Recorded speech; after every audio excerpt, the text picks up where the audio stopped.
Hello students, कैसे हैं आप सब लोग। उम्मीद करती हूँ सब अच्छे होंगे और स्वस्थ होंगे। मैं Meena Rana ICT virtual class में आपका स्वागत करती हूँ। स्टूडेंट्स, हम पढ़ रहे हैं क्लास 10 की हिंदी। आपकी कृतिका पाठ्य पुस्तिका का एक चैप्टर हम पढ़ रहे थे, साना साना हाथ जोड़ी। तो ये जो चैप्टर है ये एक यात्रा वृतांत है और मधु कांकरिया जी ने ये लिखा है। इसके प्रश्न उत्तर हम कर रहे थे और आगे इसको आज हम कंटिन्यू करेंगे। तो देखिए यहाँ पर प्रश्न नंबर दो तक हम कर चुके थे। प्रश्न नंबर 3 देखिए क्या है। कभी श्वेत तो कभी रंगीन पताकाओं का फहराना किन अलग अलग अवसरों की ओर संकेत करता था। ठीक है, तो यहाँ पर जब लेखिका यात्रा पर जा रही थी तो वो क्या देखती है, वहां पर कुछ श्वेत पताकाएं फहरा रखी हैं और कुछ रंगीन भी वहां पर हमको दिखी। तो उन्होंने फिर अपने जो ड्राइवर है जीप के जितेंद्र, उनसे पूछा कि ये जो श्वेत पताकाएं हैं ये ऐसा क्यों फहरा रखी हैं। तो उन्होंने क्या बताया कि सफेद जो है बौद्ध पताकाएं शांति व अहिंसा के प्रतीक हैं। इन पर मंत्र लिखे होते हैं। और क्या मंत्र लिखे होते हैं? यदि किसी बुद्धिस्ट की मृत्यु होती है तो उसकी जो है आत्मा की शांति के लिए क्या किया जाता है, 108 श्वेत पताकाएं फहराई जाती हैं। कई बार किसी नए कार्य के अवसर पर रंगीन पताकाएं भी फहराई जाती हैं। तो यहाँ पर प्रश्न क्या था आपके पास कि कभी श्वेत तो कभी रंगीन पताकाओं का फहराना किन अलग अलग अवसरों की ओर संकेत करता है। तो श्वेत पताकाएं कब फहराई जाती है? जब किसी बुद्धिस्ट की मृत्यु हो जाती है तो तब वहां पर 108 पताकाएं फहराई जाती हैं और ना ही इनको उतारा जाता है, ये स्वयं ही नष्ट होती है। इसके अलावा जो रंगीन पताकाएं हैं उनको कब फहराया जाता है? जब आप किसी नए काम को शुरू करते हैं, बुद्धिस्ट लोग तो भी वो क्या करते हैं, रंगीन पताकाओं को फहराते हैं। तो इस प्रश्न का उत्तर लिखेंगे। ठीक है, और ये हमने यात्रा वृतांत में पूरा पढ़ा था। तो पहले ही पैरा में हमने क्या पढ़ा, जब वो यात्रा उनकी शुरू ही हो रही थी तो उन्होंने क्या देखा, वहां पर कुछ श्वेत पताकाएं फहराई हुई हैं। तो उन्होंने फिर पूछा कि ये जो श्वेत पताकाएं हैं ये क्यों फहराई हुई हैं, क्यों यहाँ पर ये लगाए हैं। तो क्या बताया गया कि बौद्ध धर्म में जब किसी की मृत्यु होती है तो वो जो है उसकी आत्मा की शांति के लिए क्या करते हैं, वहां पर 108 किसी पवित्र स्थान पर, अब वो स्थान कोई भी हो सकता है, स्थान आपका पवित्र होना चाहिए, 108 श्वेत पताकाएं फहराई जाती हैं। और कई बार किसी नए कार्य के अवसर पर रंगीन पताकाएं फहराई जाती हैं। प्रश्न नंबर 4 है, जितेन नार्गे ने लेखिका को सिक्किम की प्रकृति, वहां की भौगोलिक स्थिति एवं जनजीवन के बारे में क्या महत्वपूर्ण जानकारी दी। ठीक है, तो अब जब वो यात्रा पर गए थे तो उनको जितेन ने क्या बताया। तो यहाँ प्रश्न क्या है, जितेन नार्गे ने लेखिका को सिक्किम की प्रकृति, वहां की भौगोलिक स्थिति एवं जनजीवन के बारे में क्या महत्वपूर्ण जानकारी लेखिका को दिया था। तो क्या क्या बातें उन्होंने बताई लेखिका को। तो चलिए इसका उत्तर लिखिए। जितेन नार्गे ने लेखिका को निम्नलिखित महत्वपूर्ण जानकारी दी। क्या क्या जानकारी दी कि प्रकृति, सिक्किम एक पहाड़ी इलाका है। तो उनकी प्रकृति के बारे में क्या कहा कि जो सिक्किम है वो एक पहाड़ी इलाका है।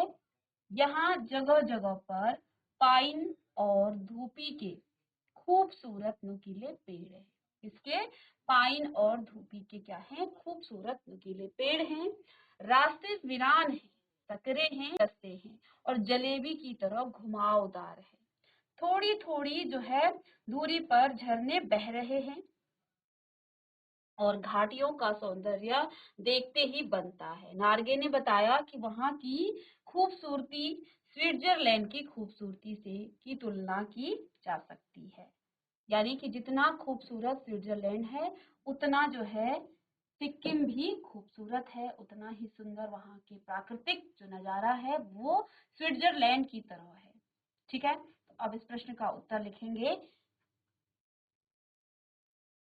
जितेन नार्गे ने लेखिका को निम्नलिखित बातें या निम्नलिखित जानकारी दी सिक्किम के बारे में। तो वहां की प्रकृति के बारे में क्या बताया जितेन ने कि सिक्किम एक पहाड़ी इलाका है। और जब वो यात्रा पर जा रही थी तो वो आपको भी महसूस हुआ होगा, क्योंकि उन्होंने जिन रास्तों का यहाँ यात्रा में वर्णन किया वो एक पहाड़ी इलाका था। यहाँ जगह जगह पर पाइन और धूपी के क्या थे, खूबसूरत नुकीले पेड़ थे। रास्ते वीरान थे और सकरे थे, और मोड़ तो ऐसे थे जैसे जलेबी की तरह वो घुमावदार। थोड़ी थोड़ी दूरी पर झरने बह रहे थे और घाटियों का सौंदर्य देखते ही बनता है। नार्गे ने बताया कि वहां की जो खूबसूरती है वो स्विट्जरलैंड से जो है उसकी तुलना की जा सकती है, अर्थात जितना खूबसूरत स्विट्जरलैंड है उतना ही जो है सिक्किम भी है। तो यहाँ पर लेखिका सिक्किम की यात्रा करने गई और किन किन चीजों ने वहां पर देखा, इन सभी का इस यात्रा वृतांत में उन्होंने बताया है। चलिए, तो यहाँ की प्रकृति के बारे में लिखेंगे।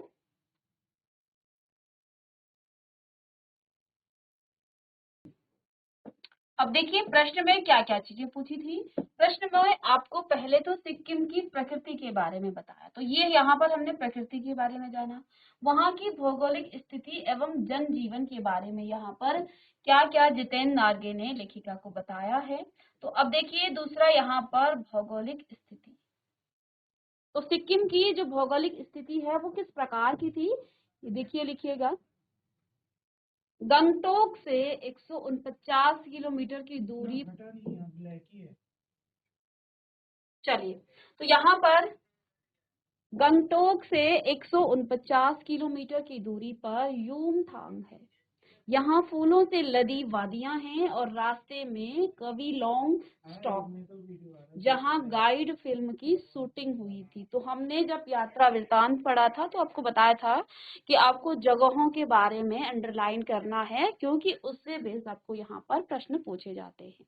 तो भौगोलिक स्थिति क्या है कि यहाँ पर फूलों से लदी हुई वादियां हैं, रास्तों में कवि लॉन्ग स्टॉक है और जहाँ गाइड फिल्म की शूटिंग हुई थी। थोड़ा ऊपर हिमालय पर्वत है और रास्ते में जो है सेवन सिस्टर वाटरफॉल है। तो ये दो चीजों की का नाम हमने वहां पर भी आपको अंडरलाइन करके बताया था जब हम पूरे चैप्टर को पढ़ रहे थे। तो यहाँ पर क्या है, रास्ते में सेवन सिस्टर्स वाटरफॉल है और पहाड़ी रास्तों पर फहराई गई सफेद ध्वजाएं बुद्धिस्ट की मृत्यु तथा शांति की जो प्रतीक हैं, शांति की प्रतीक हैं, और रंगीन जो ध्वजा लगाई गई है वो किसी नए कार्य की शुरुआत का यहाँ पर दर्शाती है। ठीक है, तो ये यात्रा वृतांत में भी आपने पढ़ा था कि वहाँ की जो भौगोलिक स्थिति है वो गंगटोक से कितने किलोमीटर दूर है, साथ में यहाँ फूलों से लदी हुई वादियां हैं, रास्तों में कवि लॉन्ग स्टॉक है जहाँ गाइड फिल्म की शूटिंग हुई थी, थोड़ा ऊपर हिमालय पर्वत है और रास्ते में सेवन सिस्टर वाटरफॉल है। पहाड़ी रास्तों पर फहराई गई सफेद ध्वजा क्या बताती है, किस बात का प्रतीक है, बुद्धिस्ट की मृत्यु और शांति का प्रतीक है। और रंगीन ध्वजा ये बताती है कि कोई नया कार्य जो है कोई शुरू हो रहा है। ठीक है, चलिए इसे लिखेंगे।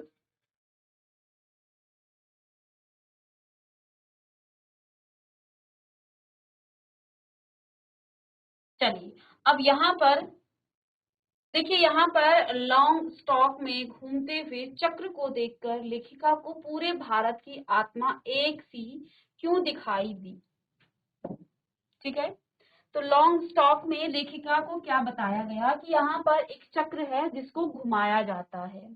ठीक है, लेखिका को पूरे भारत की आत्मा एक सी क्यों दिखाई दी, तो यहाँ पर उनको क्या बताया गया कि यहाँ एक चक्र है जिसको घुमाया जाता है और ऐसी मान्यता है कि इस चक्र को घुमाने से उनके पाप, जो इन चक्र को घुमाता है उसके पाप धुल जाते हैं। तो ऐसा लेखिका को क्यों लगा भारत की आत्मा एक जैसी है। देखिए, बुद्धिस्ट लोग जो हैं, जो बुद्ध धर्म को, बौद्ध धर्म को मानने वाले लोग हैं, वो जो है इस चक्र को घुमाते हैं और मान्यता क्या है कि हमारे उनके पाप धुल जाते हैं। अब हिंदू धर्म में हम क्या करते हैं, गंगा स्नान करते हैं और ये हमारी क्या है, ये हमारी मान्यता है कि गंगा में स्नान करने से हमारे सारे पाप धुल जाते हैं। और आजकल तो सभी लोग गंगा में जा रहे हैं क्योंकि महाकुंभ का पर्व चल रहा है। तो यहाँ पर इस बात को देखते हुए लेखिका क्या सोचती हैं कि जिस प्रकार से हिंदू लोग क्या करते हैं, गंगा में स्नान करते हैं, उनमें भी कहीं ना कहीं पाप पुण्य की जो है भावना है और वो जो है अपने पापों को धोने के लिए गंगा स्नान करने जाते हैं। वही बात यहाँ बुद्ध धर्म में भी आती है कि वे भी अपने पापों को जो है धोने के लिए इस चक्र को घुमाया करते हैं। ठीक है, तो इस प्रश्न का उत्तर आप किस प्रकार से लिखेंगे? देखिए, लिखेगा सिक्किम में घूमती हुई कवि लॉन्गस्टॉक नाम की जगह पर गई। लॉन्गस्टॉक के घूमते चक्र के बारे में जितेन ने बताया कि यह धर्म चक्र है और इसको घुमाने से जो है सारे पाप धुल जाते हैं। मैदानी क्षेत्र में गंगा के विषय में ऐसी ही धारणा है। लेखिका को लगा कि चाहे वो मैदान में हो या पहाड़ में हो, तमाम वैज्ञानिक जो है प्रगतियों के बावजूद इस देश की आत्मा एक जैसी है, यानी कि लोगों की जो आत्मा है वो एक जैसी है। यहाँ लोगों की आस्था, विश्वास, पाप पुण्य की अवधारणाएं और जो कल्पनाएं हैं एक जैसी हैं। यही विश्वास पूरे भारत को जो है एक सूत्र में बांध देता है। तो यहाँ सिक्किम में भी यही मान्यता है कि इस धर्म चक्र को जो घुमाएगा उसके सारे पाप धुल जाएंगे।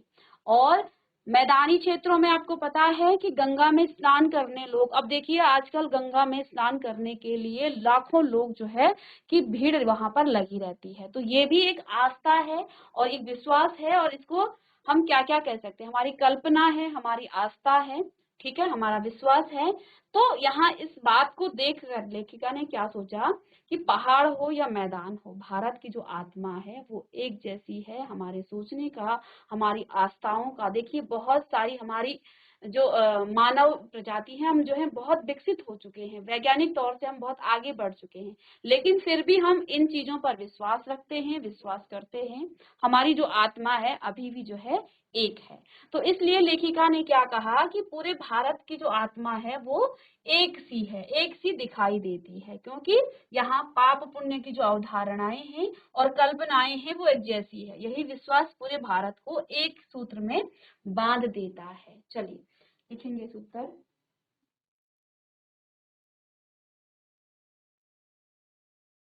चलिए नेक्स्ट प्रश्न है, जितेन नार्गे की गाइड की भूमिका के बारे में विचार करते हुए लिखिए कि एक कुशल गाइड में क्या गुण होते हैं। उनके बारे में जो है एक गाइड की तरह यहाँ पर एक गाइड की भूमिका जितेन नार्गे ने निभाई है, यानी कि उनको बताया पहाड़ी रास्तों के बारे में, वहाँ की प्रकृति के बारे में और वहाँ की सड़कों और सभी के बारे में, वहाँ के लोगों के बारे में जो है एक गाइड की तरह लेखिका को उन्होंने यहाँ पर काम किया है। तो कहते हैं कि एक कुशल गाइड में क्या गुण होते हैं। चलिए, तो नार्गे एक कुशल गाइड था, वह अपने पेशे के प्रति पूरा समर्पित था। उसे सिक्किम के हर कोने के विषय में भरपूर जानकारी प्राप्त थी, इसलिए वह एक अच्छा गाइड था। ठीक है, अब आप किसी को गाइड कर रहे हैं, यदि आपको स्वयं उस स्थान के बारे में पता ना हो तो आप उसको कैसे गाइड कर पाएंगे। तो इसके लिए आपको गाइड करने से पहले उसके बारे में जानकारी होनी चाहिए। तो यहाँ पर जो जितेन नार्गे था वो एक कुशल गाइड था, क्योंकि उनको जो है सिक्किम के बारे में, उस स्थान के बारे में पूरी जानकारी थी, इसलिए वो एक अच्छा गाइड था। एक कुशल गाइड में निम्नलिखित गुण होने चाहिए। क्या होने चाहिए? एक गाइड अपने देश व इलाके के कोने कोने से भली भांति परिचित होता है, अर्थात उसे संपूर्ण जानकारी होनी चाहिए। वही बात जो हमने इससे पहले कही, आप किसी को गाइड कैसे कर सकते हैं? किसी स्थान के बारे में बता रहे हैं और आपको स्वयं पता ना हो तो फिर आप उसको गाइड, किसी दूसरे को भी आप गाइड नहीं कर सकते हैं। तो इसके लिए सबसे पहला जो आवश्यक गुण है वो ये होना चाहिए कि गाइड अपने देश व इलाके के कोने कोने से भली भांति परिचित होना चाहिए। ठीक है, तो उसको जो है अपने इलाके और देश के बारे में पहली जानकारी होनी चाहिए, अर्थात उसे संपूर्ण जानकारी होनी, यानी कि जिसको बताने से पहले उसे स्वयं जानकारी होनी चाहिए। सेकंड देखिए, उसे वहां की भौगोलिक स्थिति, जलवायु और इतिहास की संपूर्ण जानकारी होनी चाहिए। या जैसे कि उन्होंने बताया कि यहाँ पे ये फिल्म का, यहाँ पर बहुत सारी चीजें उन्होंने बताई लेखिका को। तो यही एक गाइड की अच्छे गुण हैं कि उसे जो है वहाँ की जो भौगोलिक स्थिति है, साथ में वहाँ आप किसी स्थान को बता रहे हैं तो उसके इतिहास की भी तो संपूर्ण जानकारी आपको होनी चाहिए कि यहाँ पर क्या क्या हुआ था, जैसे कि नार्गे ने लेखिका को बहुत सारी बातें इस यात्रा वृतांत में बताया। एक कुशल गाइड को चाहिए कि वो अपने भ्रमणकर्ता के हर प्रश्नों के उत्तर देने में सक्षम हो। अब आप कहीं भ्रमण करने जा रहे हैं, यात्रा करने जा रहे हैं, और जो आपके साथ गाइड है, आप उनसे बहुत सारे प्रश्न पूछेंगे कि ये क्या है, ये कैसे है और इसका इतिहास क्या है। तो उसको जो है हर प्रश्न का उत्तर होना आना चाहिए, उसको उसकी जानकारी होना चाहिए। तो ये भी एक कुशल गाइड के लक्षण है। एक कुशल गाइड को अपने विश्वसनीयता का विश्वास अपने भ्रमणकर्ता को दिलाना आवश्यक है। यानी कि वो जो जिस बात को कह रहा है वो जो है पूरे विश्वास के साथ कह रहा है, और वही विश्वास उसे जो भ्रमणकर्ता उसके साथ आया है, तो वो जो कुछ बात कह रहा है गाइड, तो उसे भी विश्वास करा दिलाना भी उसको आना चाहिए कि हाँ, जो मैं बात कह रहा हूँ वो सही बात है। अब आपके सामने आपके गांव में कोई घूमने चला गया और आप के अंदर कोई विश्वास ही नहीं है, तो आप किस तरह से लोगों को बताएंगे। तो आपको पहले जानकारी होनी चाहिए, जानकारी होने के बाद आप दूसरे को इस प्रकार से बताएं कि हाँ, वो आप पर विश्वास कर सके कि हाँ, इसकी बात में दम है। ठीक है, तो इस प्रकार से जो है तभी वह एक आत्मीय रिश्ता कायम कर अपने कार्य को कर सकता है। जैसे कि जितेंद्र ने लेखिका को हर बार जो है वहाँ के बारे में, वहाँ के लोगों के बारे में, वहाँ की जो रोड है, जो सड़क है, उसके बारे में संपूर्ण जानकारी जो है लेखिका को दिया, और वो जो है उन पर विश्वास भी करने लग गई थी कि हाँ, ये सही बात है। गाइड को कुशल व बुद्धिमान व्यक्ति होना आवश्यक है, ताकि समय पड़ने पर वह विषम परिस्थितियों का सामना अपनी कुशलता व बुद्धिमानी से कर सके, वो अपने भ्रमणकर्ता की सुरक्षा कर सके। तो जो गाइड है, आप कहीं भ्रमण करने जाते हैं, उसके लिए जो है उसको कुशल होना चाहिए उस काम में। और देखिए, कोई विपत्ति आती है, कोई जो है उनको जो है परेशानी होती है, तो उस विपत्ति से जो है निपटने का उसके पास क्या होना चाहिए, रास्ता होना चाहिए। तो उसको बुद्धिमान होना चाहिए और कुशल होना चाहिए, ताकि समय पड़ने पर वह विषम परिस्थितियां अगर सामने आ जाएं, तो वो जो है अपनी कुशलता व बुद्धिमानी से उसका जो है सॉल्व कर सके, उसको जो है वो उसका जो है आसानी से जो है उनको वहां से निकाल सके, उस परेशानी से, उस दिक्कत से। ठीक है, जो है ये गुण होने चाहिए। छठवां, यहाँ पर गाइड को इस बात का ध्यान रखना चाहिए कि भ्रमणकर्ता की रुचि पूरी यात्रा में बनी रहे। अब गाइड को जो है अपनी बातों से इतना आकर्षित भ्रमणकर्ता को करना चाहिए कि वो जो है अपनी यात्रा के बारे में, एक एक चीजों के बारे में वो जानकारी उसको मिले, और बताने का तरीका ऐसा होना चाहिए कि वो जो है रुचि भी ले, वो अपने भ्रमण को जो है भ्रमण की तरह ले। ऐसा नहीं है कि वो चीजों पर ध्यान न दे। तो जैसे कि जितेंद्र ने लेखिका को हर रास्ते में जितने भी पड़ाव थे उनके बारे में बताया, बहुत अच्छे से उनके बारे में, उनके इतिहास के बारे में बताया।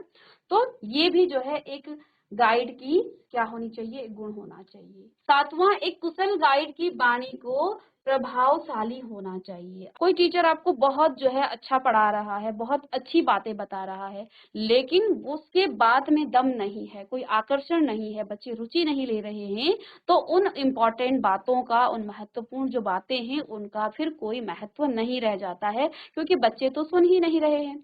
तो इसके लिए सबसे पहले आपको बच्चों को की बातों में या टीचर्स के बातों में इतना प्रभाव होना चाहिए कि बच्चे उसे ध्यान से सुन सके। तो वही यहाँ पर गाइड के बारे में भी कहा गया है कि यदि आपके साथ कोई गाइड जाता है किसी यात्रा में, तो उसकी बात, उसकी वाणी इतनी प्रभावशाली होनी चाहिए कि सभी उसकी बातों की तरफ आकर्षित हो जाएं और उसको सुने। तो पूरी यात्रा प्रभावशाली तभी बन पाती है, और यात्री जो है भ्रमणकर्ता की यात्रा में रुचि भी बनी रहती है।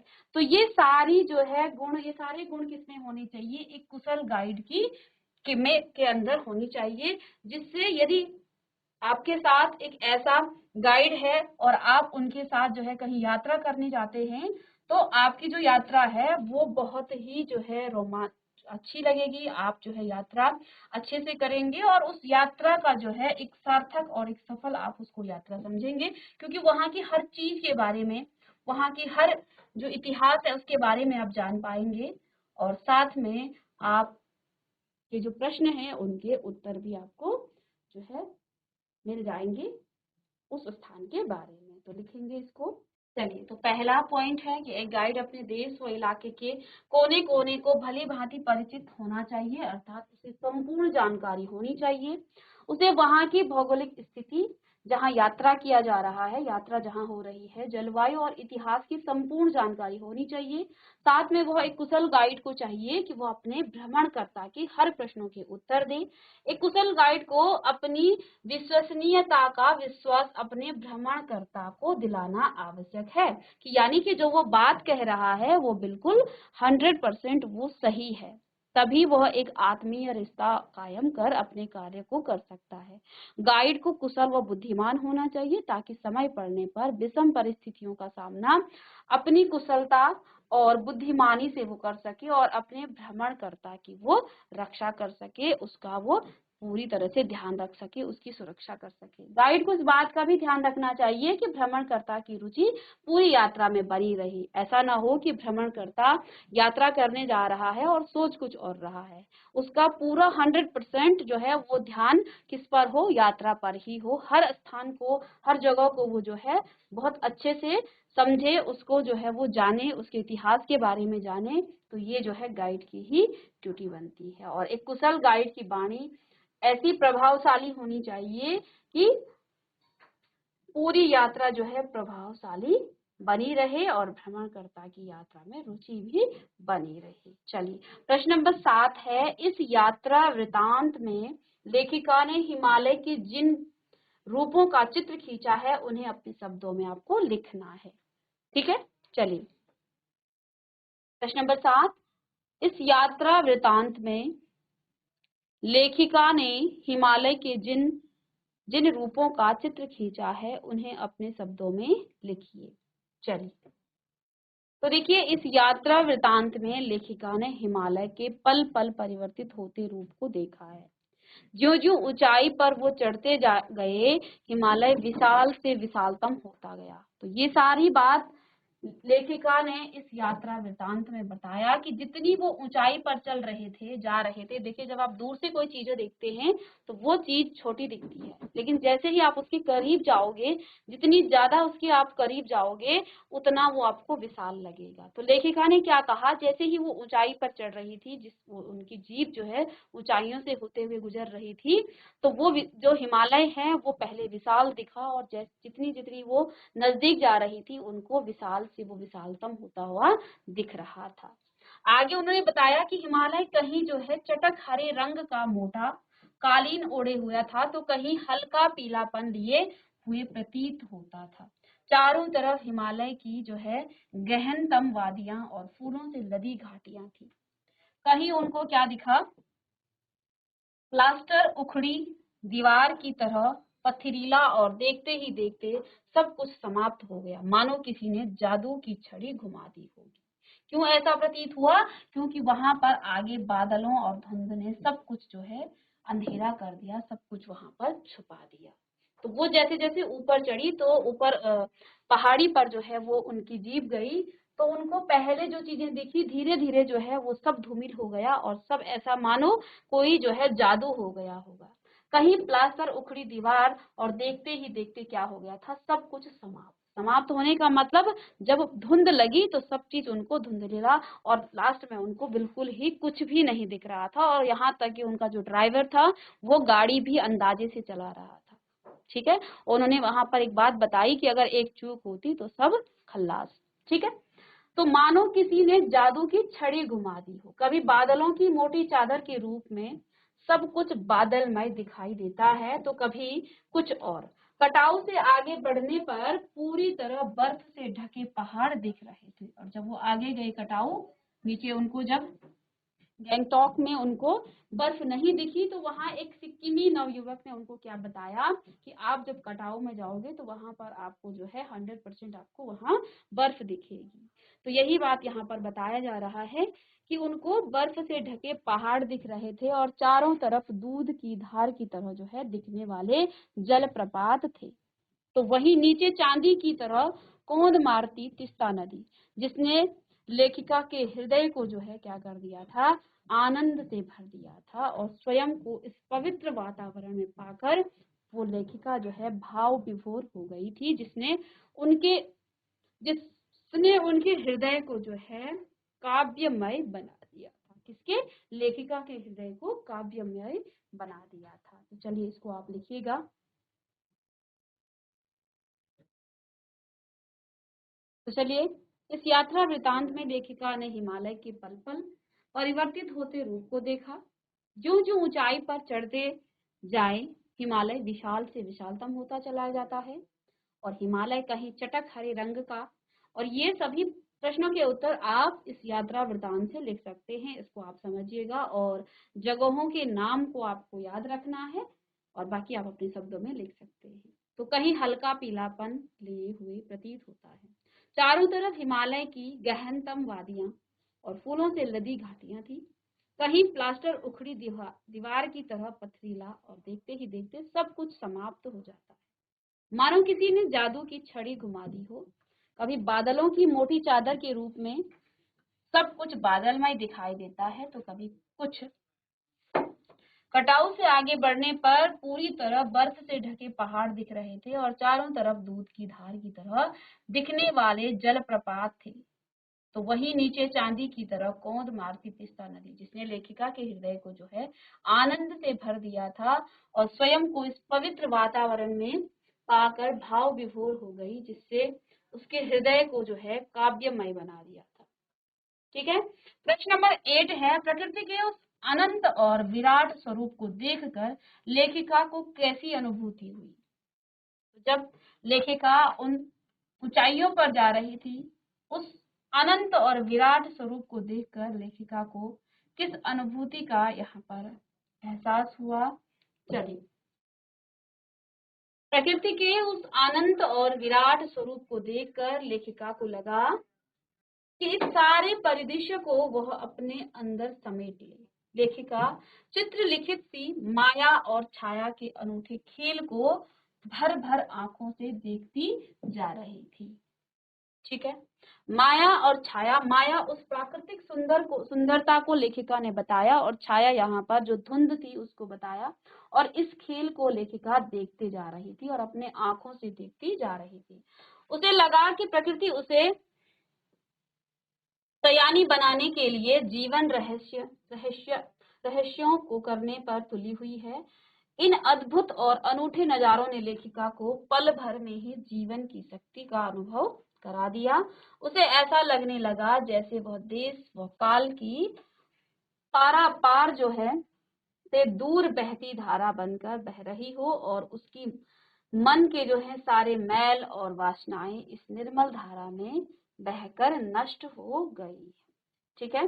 तो यहाँ पर लेखिका को प्रश्न का उत्तर आप लिखेंगे। ठीक है। चलिए,